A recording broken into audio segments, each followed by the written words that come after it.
Alors, la presse assassinée de Christian Campis, mon cher confrère, bonsoir. Bonsoir, mon cher. On est au salon, on est aux éditions Eclectica.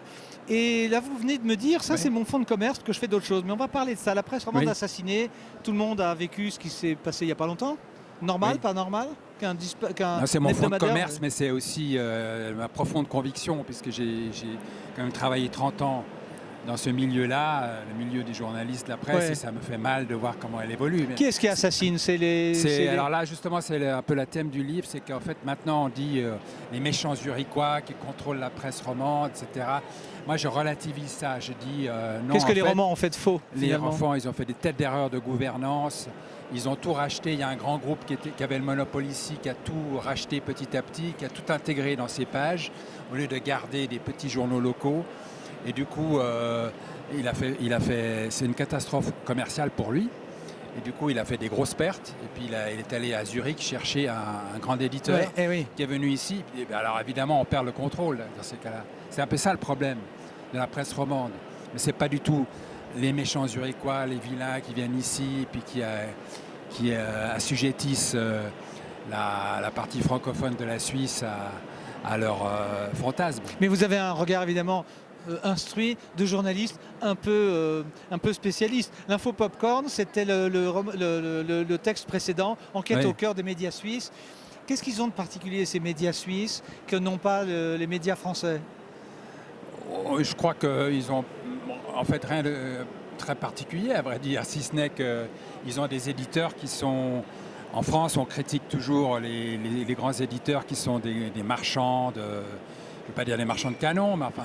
Presque des marchands de présidents, on va des dire. marchands Oui. de présidents. Ici, ils seraient censés être des vrais éditeurs, mais justement, ils le sont de moins en moins, c'est-à-dire qu'ils ont de moins en moins le souci de l'intérêt de l'information citoyenne.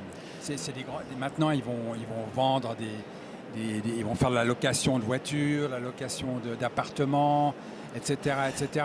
Et tout ça, avant, ce qui était dans les journaux, ce qui rapportait de l'argent aux journaux, et maintenant, ils le prennent pour eux.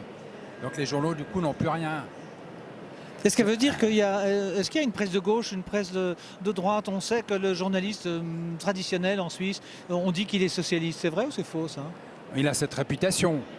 Mais moi, des fois, j'ai l'impression qu'il est plutôt à droite. Parce qu'il a des clichés aussi.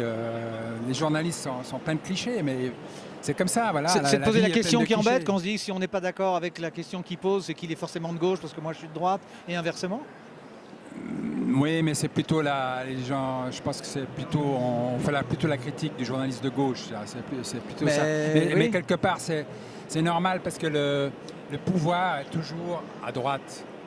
Finalement, J'arrive enfin dans le pouvoir de l'argent. Oui.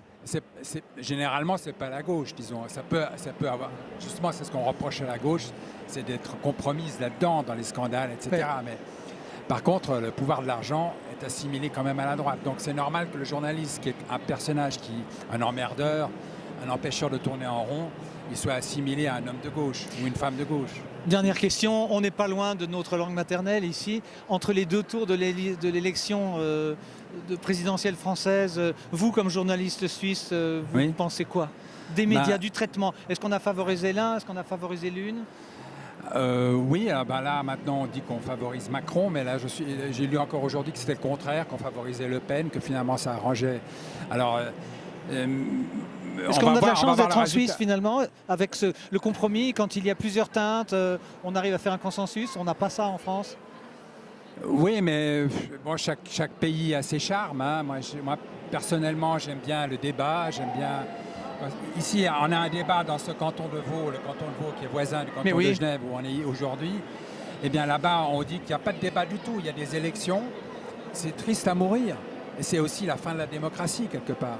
Donc c'est une autre fin de démocratie, mais parce qu'il y a une absence de débat. Tandis qu'en France, il y a trop de débats. Alors, je ne sais pas où on va. Ah oui, on ne sait pas où on va. Eh bien, nous, on va aller faire d'autres interviews. Merci, Christian Campis. Peut-être qu'on vous retrouvera chez Michel Moret demain aux éditions de l'Air. On parlera de votre roman qui sera en réimpression. La presse romande assassinée et un veau de popcorn chez Eclectica. Merci, Christian. Merci de m'avoir attendu. Merci à vous.